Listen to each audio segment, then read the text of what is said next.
Veliki pozdrav svima ljudi, ja sam Semir, a ovo je moj kunić Čupo. Danas ćemo se prije svega predstaviti svima onima koji će nas u budućnosti gledati i govorit ćemo malo o kunićima, o znači njihovim osnovnim stvarima, ono što je potrebno da znate prije nego što se odlučite da nabavite jednog ovako slatkog malog čupaca ili ono što naravno volim uvijek reći, da udomite. Jer mnogo kunića traži domove, mnogo kunića je napušteno, tako da toplo preporučujemo i ja, a i Čupo, da udomite nekog čupavca. Što se tiče Čupe, Čupo je znači vrsta lavlja glava, ima 4,5 godine, 4,5 godine već živimo zajedno, bukvalno živimo. Jer samim tim kad nabavite jednog ovakvog čupavca morate znati da vi imate znači ne kućnog ljubimca nego bukvalno člana porodice narednih 8, 10 do 12 godina. Ono što je jako bitno znati također prije nego što nabavite jednog ovakvog čupavca, da taj isti čupavac mora imati svoju kućicu ili svoj kavez. Znači kavez možete kupiti u znači pet shopovima ili eventualno možete, što je po meni jeftinija opcija ako već imate mogućnost, da znači napravite dovoljno veliki kavez za jednog ovakvog čupavca. Ono što je jako bitno, ako ćete već praviti kavez, ono što je jako bitno naglasiti jeste da taj kavez mora biti dovoljno veliki da bi se kunić mogao ispržiti, da bi mogao ustati, da bi mogao jednostavno da se kreće. Naravno, to ne znači da taj isti kunić treba biti 24 sata zatvoren u tom kavezu, nego jednostavno oni vole da su slobodni, da imaju svoju slobodu, da mogu trčati, skakati, istraživati. Ono što je jako bitno naglasiti jeste upravo što u stvari treba da sadrži jedan njihov kavez. Znači, jedan njihov kavez treba da sadrži WC u kojem će oni obavljati svoju nuždu.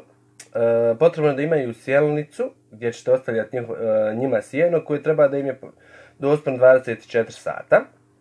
Također jako je bitno da imaju pojilicu za vodu ili eventualno zdjelicu. Potrudit ćemo se u narednim videima koje budemo snimali da vam detaljnije, mnogo detaljnije pričamo o tim nekim pojedinim stvarima, ali danas za početak mislim da ćemo pričati samo o tim nekim osnovnim stvarima, kako bismo vas uveli što bolje u ono što ćemo mi u narednom periodu da radimo. Što se tiče sjena, znači rekao sam već da im mora biti 24 sata dostupno, zbog čega? Zbog njihove bolje probave i samim tim što 80% njihove, to jest njegove ishrane, naravno čini sjeno. Znači, pored sjena, postoji određena hrana koju on smiju da jedu. U ovom trenutku reći ćemo da trenutno najbolja hrana za kuniće jeste upravo Cuni Complete. Sad sve zavisi od njihove starosti. Znači, ako imate kunića koji ima manje od 6 mjeseci, naravno davat ćete mu Cuni Junior i to po kaškicu navečer i kaškicu ujutru. To jeste kaškicu ujutru, kaškicu navečer, a naravno sva ostala njihova ishrana treba da bude sjeno. Također ono što je jako bitno reći da oni ne jedu, kako mnogi to kažu, da ne jedu kupus, kukuruz, hljeb, razne grickalice, slatkiše. To jednostavno nije dobro za njih.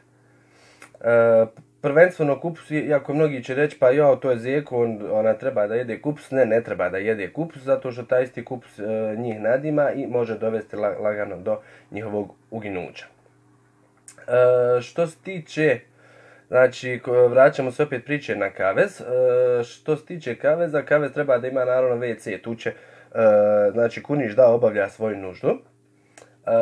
Također šta je još jako bitno po pitanju WC-a jeste da, iako mnogim i čak i u mnogim pet shopovima će se truditi da vam pod navodnicima uvale piljevinu, mi ćemo ipak preporučiti da kupujete pelet za loženje. Zašto? Zato što je mnogo bolje, mnogo jeftinije, mnogo efikasnije, lakše je začistiti, a i samim tim brže upijate, te samim tim nema znači mirisa nikakvog.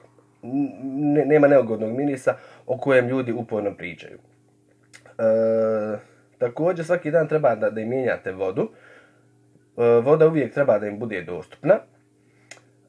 Šta je još bitno, jako bitno naglasiti? Da, jako bitno naglasiti, iako ćete naći mnoge klipove upravo na YouTube-u i na mnogim drugim internet portalima, da se kunići kupaju. Ne, oni se ne kupaju, oni se znači sami faktički kupaju, ližu svoje šape, umivaju se, čiste svoje krzno i inače jako su znači čiste životinje, znači oni neće sigurno ići na mjesta koja nisu čista.